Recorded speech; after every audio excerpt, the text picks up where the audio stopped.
Өнөөдөр Монгол улсын ерөнхийлөгч 2008 онд ирээгүй өөрчлөлт тэрнээс ялаас мултраад өнөөдөр Монгол улсын ерөнхийлөгч хийж байгаа шүү дээ. Энэ шударгаас уу. Энийг бүгд мэдж байгаа шүү дээ. Энийг гардын сүмсийн дотор байгаа.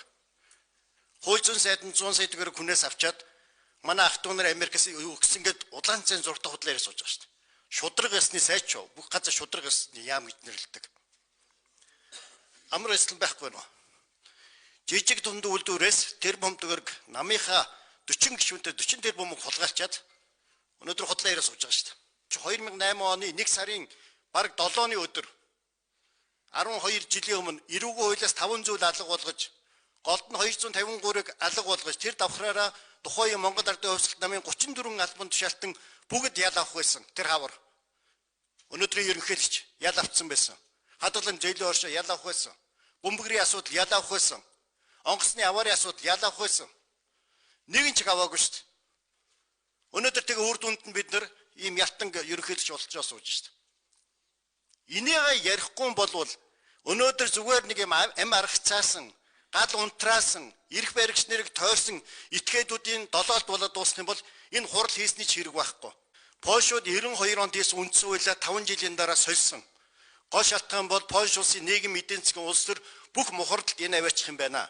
Хагас коммунист, хагас социалист хууль болцсон байна гэдэг. Тэгээ 96-нд ард түмнийхээ санал асуулгыг аваад 97 онд шинэ үндсэн хууль хэлсэн 247 зүйлтэй. Тэр дотор ялангуяа төрийн санхүү, төрийн өмчрөө эрх мэдэлтэнгүүдийг халдах бүх юуг нь хааж өгсөн. Өнөөдөр Монголд яаж байна? Монгол улсын бүх ерөнхийлөгч нар байсан улсууд бүгд газрын баялаг, газрын үйлдвэр, гадаадын хөрөнгө оруулалтанд эзэн очиж суудсан байна. Өнөөдөр 32 тэрбум долларын өрөнд орсон. Энэ сайн үндсэн хуулийн үр дүн үү? Өнөөдөр бид нар тэр үеийн 32 сая тэрбум долларын 23% хвшил буюу цаагаар газрын эвлийн баялагч нь бүгд гадаадын 3,000 хүний гарт байгаа. Энэ шудраг гэсэн. Өнөөдөр инфляци барьж чадахгүй Төв банк нь дурын нэг байнгын оронд орж загнуулдаг. Ганц байх ёстой Төв банк нь үндсэн хуулийн байгууллага биш. Энэ шудраг гэсэн. Битгий хотлоо яриа хариуцлагыг шууд илт тод ил. Өнөөдөр гадаа хүмүүс сая хүртэл үгээ хэлээгээд зогсож ин лооцсон бариад. Хүний эрхийг хамгаалдаг, хүний эрхийн комиссны үндсэн хуулийн гадна байдаг Монгол шиг байгууллага байхгүй. Мөнгөний бүх бодлогыг барьдаг Төв банк нь үндсэн хуулийнхаа гадна байдаг байгууллага байхгүй. Тэгвэл 92 оны хууль бол тухайн үед байсан нийгмийн уур амьсгалыг аргалж дараагийн шатан давьсан шилжилтийн хууль. Биш шилжилтийн хуультай 30 жил явж байна. Энэгээр амьдарч ам зогоож албан тушаалд очиж нэр алдаршсан улсууд энийг байнга долоож хамгаалах гэж оролддгоо. Өнөөдрийн бухимдалч энд давчсан. 2 жилийн өмнө 7 хүн бид нарыг нүүр олцуулмын зөвлөл хийсэн.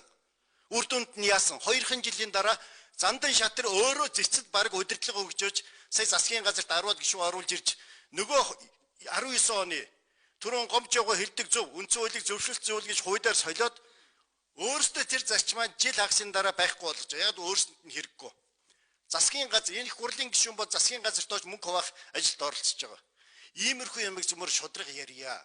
Энд эрдэмтэд байвал хэрвээ ёс зарчмаа барьжээвэл улаан цай хүнтэй нүүртэй хэл би улс төрийн асуудлуудыг цаашаа тэгээ эдийн засгийн асуудал, нийгмийн асуудал маш өнч. Өөрөөр мөнгөсгөн та хүний эрхийн комисс манай 16-ын зүйл энэ хүний бүх эрхүүдийг эдийн засаг улс төр нийгмийн эрхийг хангаж чадахгүй шүү дээ. Польш улсад 56 зүйл байдаг. Тухайн Венчерокийн эхнээс бас 15 зүйлээс. Болсон байна. Тэгвэл сүмөрө харьцуулж ярья. Өнөөдөр мухардлаас гарах бид ус гарч хайж байгаа болохоос биш. Ирэх барьж байгаа нөхдүүдийг хоорондын зодооныг аргалсан амиа аргасаасан юм байвал бид нар юутай үүдийг өөрсдөө байхгүй болж баярлаа. Дараагийн